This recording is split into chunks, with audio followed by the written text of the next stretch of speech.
ओम शांति। आज है 29 जनवरी 2023 की अव्यक्त मुरली है। रिवाइज कोर्स है 2 दिसंबर 1993। मुरली का हेडिंग है नंबर 1 बनने के लिए गुण मूरत बन, गुणों का दान करने वाले महादानी बनो।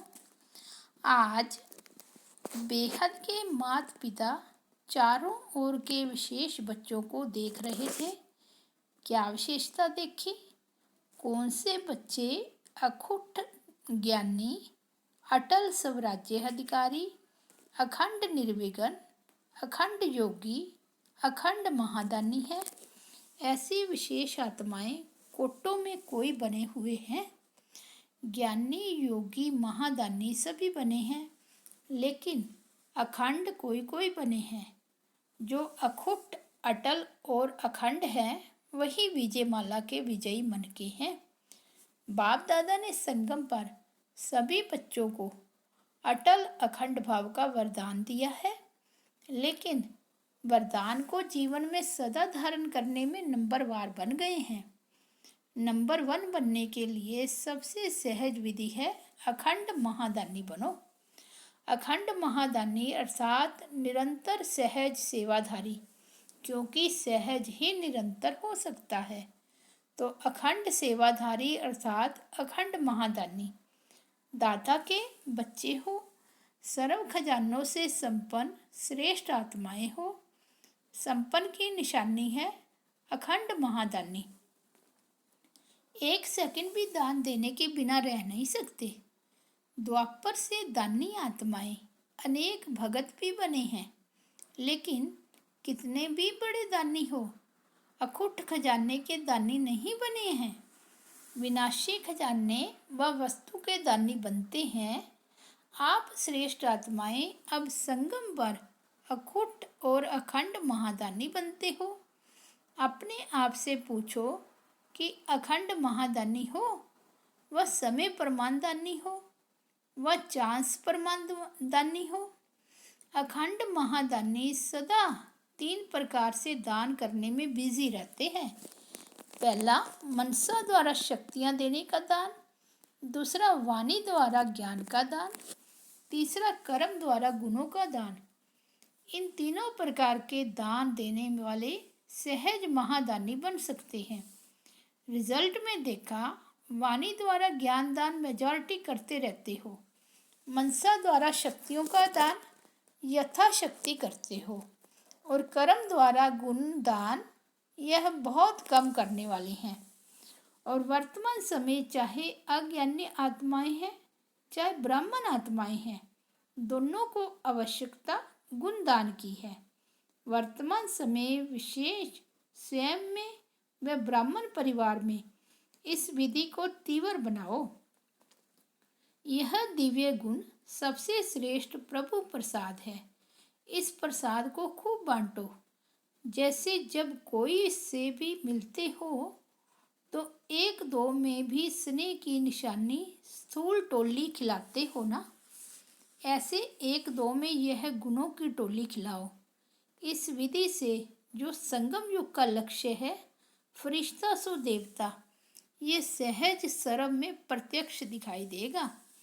यह प्रैक्टिस निरंतर स्मृति में रखो कि मैं दाता का बच्चा अखंड महादानी आत्मा हूँ। कोई भी आत्मा चाहे अज्ञानी हो चाहे ब्राह्मण हो, लेकिन देना है। ब्राह्मण आत्माओं को ज्ञान तो पहले ही है, लेकिन 2 प्रकार से दाता बन सकते हो। एक है जिस आत्मा को जिस शक्ति की आवश्यकता है, उस आत्मा को मनसा द्वारा अर्थात शुद्ध वृत्ति वाइब्रेशन द्वारा शक्तियों का दान अर्थात सहयोग दो। दूसरा, कर्म द्वारा सदा स्वयं जीवन में गुण मूर्त बन, प्रत्यक्ष सैंपल बन, औरों को सहज गुण धारण करने का सहयोग दो। इसको कहा जाता है गुण दान। दान का अर्थ है सहयोग देना। आजकल ब्राह्मण आत्माएं भी सुनने की बजाय प्रत्यक्ष प्रमाण देखना चाहती है।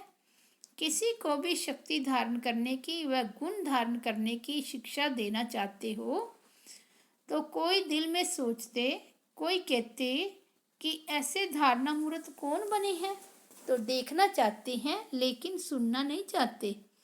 ऐसे एक दो में कहते हो ना, कौन बना है, सबको देख लिया। जब कोई बात आती है तो कहते हैं कोई नहीं बना है, सब चलता है। लेकिन यह सब अलबेलेपन के बोल हैं, यथार्थ नहीं है। यथार्थ क्या है? फॉलो ब्रह्मा बाप। जैसे ब्रह्मा बाप ने स्वयं सदा अपने को निमित्त एग्जाम्पल बनाया, सदा यह लक्षण में लाया, जो ओटे सो अर्जुन, अर्थात जो स्वयं को निमित्त प्रत्यक्ष प्रमाण बनाता है वही अर्जुन अर्थात अव्वल नंबर का बनता है।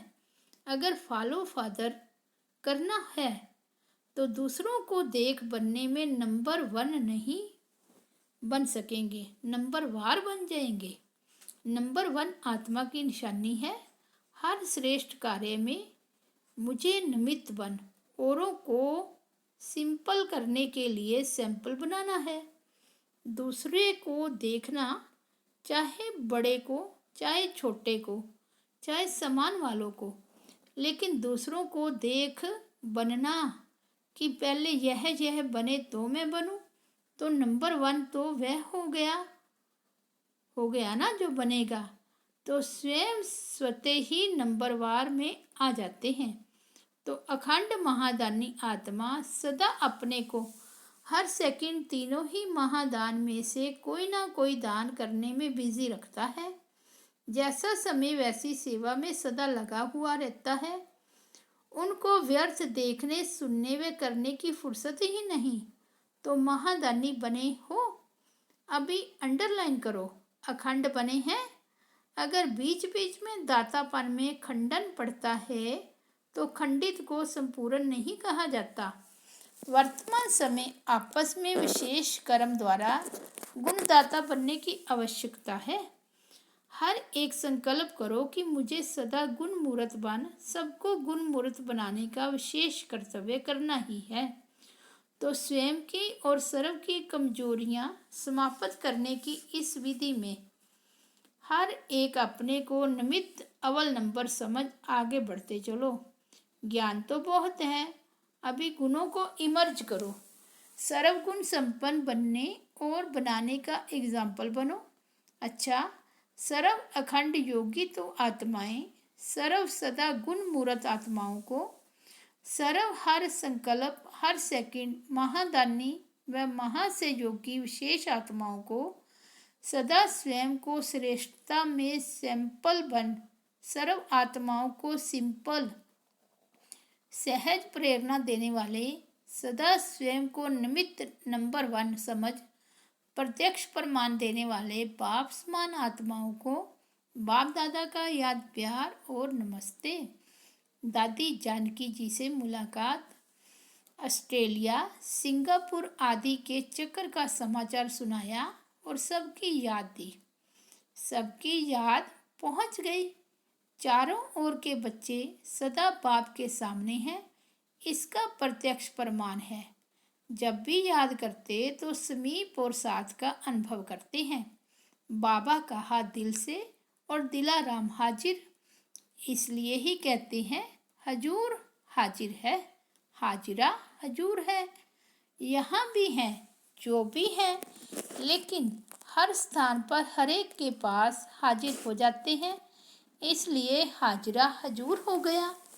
इस स्नेह की विधि को लोग नहीं जान सकते, यह ब्राह्मण आत्माएं ही जानती है।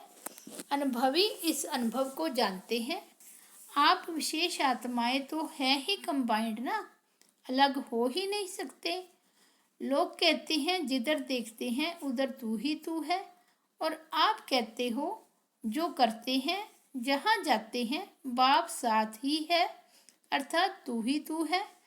जैसे कर्तव्य साथ हैं तो हर कर्तव्य कराने वाला भी सदा साथ है, इसलिए गाया हुआ है कर्ण करावन हार। तो कंबाइंड हो गया ना। कर्णहार और करावनहार।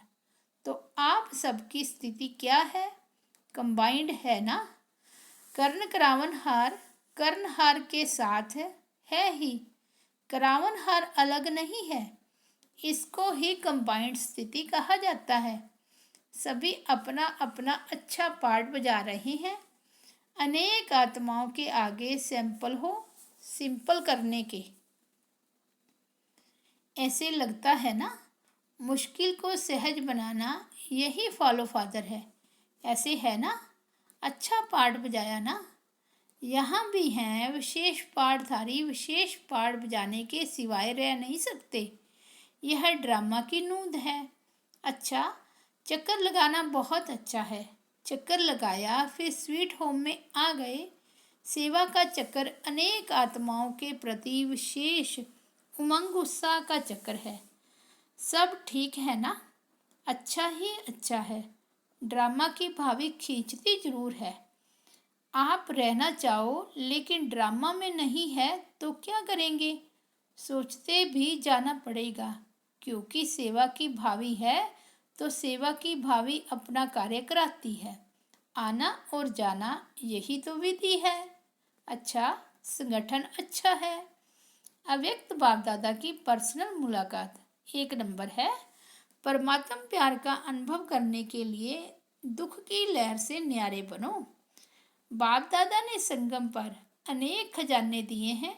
उन सभी खजानों में से श्रेष्ठ खजाना है सदा खुशी का खजाना। तो यह खुशी का खजाना सदा साथ रहता है। कैसी भी परिस्थिति आ जाए लेकिन खुशी नहीं जा सकती।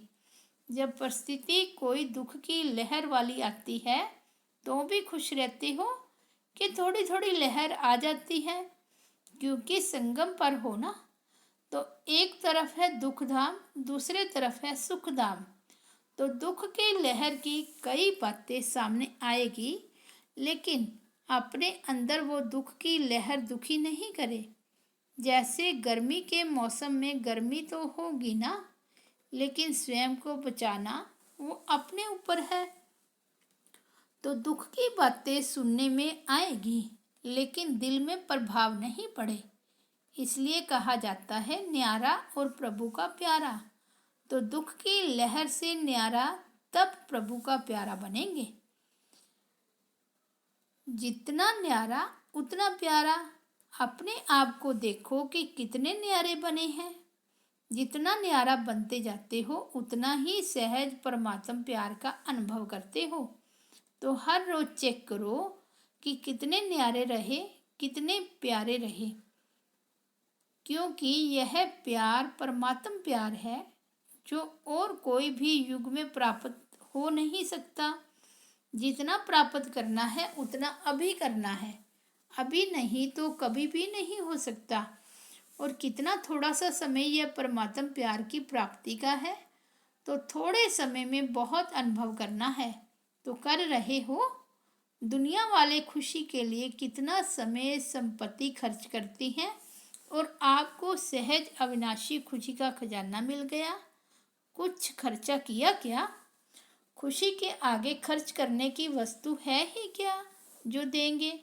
तो यह खुशी के गीत गाते रहो कि जो पाना था वो पा लिया ना। तो जब कोई चीज़ मिल जाती है तो खुशी में नाचते रहते हैं। दूसरों को भी यह खुशी बांटते जाओ। जितना बांटते जाते हो उतना बढ़ती जाती है, क्योंकि बांटना माना बढ़ना। तो जो भी संबंध में आए वह अनुभव करे कि इनको कोई श्रेष्ठ प्राप्ति हुई है। जिसकी खुशी है, क्योंकि दुनिया में तो हर समय का दुख है और आपके पास हर समय की खुशी है। तो दुखी को खुशी देना यह सबसे बड़े से बड़ा पुण्य है। तो सभी निर्विघ्न बन आगे उड़ रहे हो ना। यह छोटे छोटे विघ्न रोकते हैं। विघ्नों का काम है आना और आपका काम है विजय प्राप्त करना। जब विघ्न अपना कार्य अच्छी तरह से कर रहे हैं तो आप मास्टर सर्वशक्तिमान अपने विजय के कार्य में सदा सफल रहो। सदा यह याद रखो कि हम विघ्न विनाशक आत्माएं हैं। विघ्न विनाशक का जो यादगार है उसका प्रैक्टिकल में अनुभव कर रहे हो ना। अच्छा, दूसरा पॉइंट है, अचल स्थिति बनाने के लिए मास्टर सर्वशक्तिमान का टाइटल स्मृति में रखो। स्वयं को सदा सर्व खजानों से भरपूर अर्थात संपन्न आत्मा अनुभव करते हो, क्योंकि जो संपन्न होता है तो संपन्नता की निशानी है कि वो अचल हो होगा, हलचल में नहीं आएगा। जितना खाली होता है उतनी हलचल होती है। तो किसी भी प्रकार की हलचल, चाहे संकल्प द्वारा, चाहे वाणी द्वारा, चाहे संबंध संपर्क द्वारा, किसी भी प्रकार की हलचल अगर होती है तो सिद्ध है कि खजाने से संपन्न नहीं है। संकल्प में भी, स्वप्न में भी अचल, क्योंकि जितना जितना मास्टर सर्वशक्तिमान स्वरूप की स्मृति इमर्ज होगी उतना यह हलचल मर्ज होती जाएगी। तो मास्टर सर्वशक्तिमान की प्रत्यक्ष रूप में इमर्ज हो। जैसे शरीर का एक्यूपेशन इमर्ज रहता है, मर्ज नहीं होता, ऐसे यह ब्राह्मण जीवन का एक्यूपेशन इमर्ज रूप में रहे। तो यह चेक करो, इमर्ज रहता है या मर्ज रहता है। इमर्ज रहता है तो उसकी निशानी है हर कर्म में वह नशा होगा और दूसरों को भी अनुभव होगा कि यह शक्तिशाली आत्मा है। तो कहा जाता है हलचल से परे अचल। अचल घर आपका यादगार है। तो अपना एक्यूपेशन सदा याद रखो कि हम मास्टर सर्वशक्तिमान हैं, क्योंकि आजकल सर्व आत्माएं अति कमज़ोर हैं। तो कमज़ोर आत्माओं को शक्ति चाहिए। शक्ति कौन देगा? जो स्वयं मास्टर सर्वशक्तिमान होगा। किसी भी आत्मा से मिलेंगे तो वो क्या अपनी बातें सुनाएंगे? कमजोरी की बातें सुनाएंगे ना। जो करना चाहते हैं वो कर नहीं सकते, तो इसका प्रमाण है कि कमज़ोर हैं। और आप जो संकल्प करते हो वो कर्म में ला सकते हो। तो मास्टर सर्वशक्तिमान की निशानी है कि संकल्प और कर्म दोनों समान होगा। ऐसे नहीं कि संकल्प बहुत श्रेष्ठ हो और कर्म करने में वो श्रेष्ठ संकल्प नहीं कर सको। इसको मास्टर सर्वशक्तिमान नहीं कहेंगे। तो चेक करो कि जो श्रेष्ठ संकल्प होते हैं वो कर्म तक आते हैं या नहीं आ सकते हैं। मास्टर सर्वशक्तिमान की निशानी है कि जो शक्ति जिस समय आवश्यक हो उस समय वो शक्ति कार्य में आए। तो ऐसे हैं या आवाहन करते हो, थोड़ा देरी से आती है। जब कोई बात पूरी हो जाती है, पीछे स्मृति में आए कि ऐसा नहीं ऐसा करते, तो इसको कहा जाता है समय पर काम में नहीं आई। जैसे स्थूल कर्म इंद्रियां ऑर्डर पर चल सकती है ना, हाथ को जब चाहो जहाँ चाहो वहाँ चला सकती हो, ऐसे यह सूक्ष्म शक्तियाँ इतने कंट्रोल में हो जिस समय जो शक्ति चाहो काम में लगा सको। तो ऐसी कंट्रोलिंग पावर है। ऐसे तो नहीं सोचते कि चाहते तो नहीं थे लेकिन हो गया। तो सदा अपनी कंट्रोलिंग पावर को चेक करते हुए शक्तिशाली बनते चलो। सब उड़ती कला वाले हो कि कोई चढ़ती कला वाला, कोई उड़ती कला वाला। वह कभी उड़ती, कभी चढ़ती, कभी चलती कला हो जाती है। बदली होता है, वह एक रस आगे बढ़ते रहते हो। कोई विघ्न आता है तो कितने समय में विजयी बनते हो? टाइम लगता है, क्योंकि नॉलेजफुल हो ना, तो विघ्नों की भी नॉलेज है। नॉलेज की शक्ति से विघ्न वार नहीं करेंगे लेकिन हार खा लेंगे। इसी को ही मास्टर सर्वशक्तिमान कहा जाता है। तो अमृत वेले से इस एक्यूपेशन को इमर्ज करो और सारा दिन चेक करो। अच्छा, आज का वरदान है, सहन शक्ति का कवच पहन संपूर्ण स्टेज को वरने वाले विघ्न जीत भव। अपनी संपूर्ण स्टेज को वरने अर्थात प्राप्त करने के लिए अलबेलेपन के नाज नखरों को छोड़ सहन शक्ति में मजबूत बनो। सहन शक्ति ही सर्व विघ्नों से बचने का कवच है। जो यह कवच नहीं पहनते वह नाजुक बन जाते हैं, फिर बाप की बातें बाप को ही सुनाते हैं। कभी बहुत उमंग गुस्सा में रहते, कभी दिल शिकस्त हो जाते। अब इस उतरने चढ़ने की सीढ़ी को छोड़ सदा उमंग उत्साह में रहो तो संपूर्ण स्टेज समीप आ जाएगी। स्लोगन है, याद और सेवा की शक्ति से अनेक आत्माओं पर रहम करना ही रहम दिल बनना है।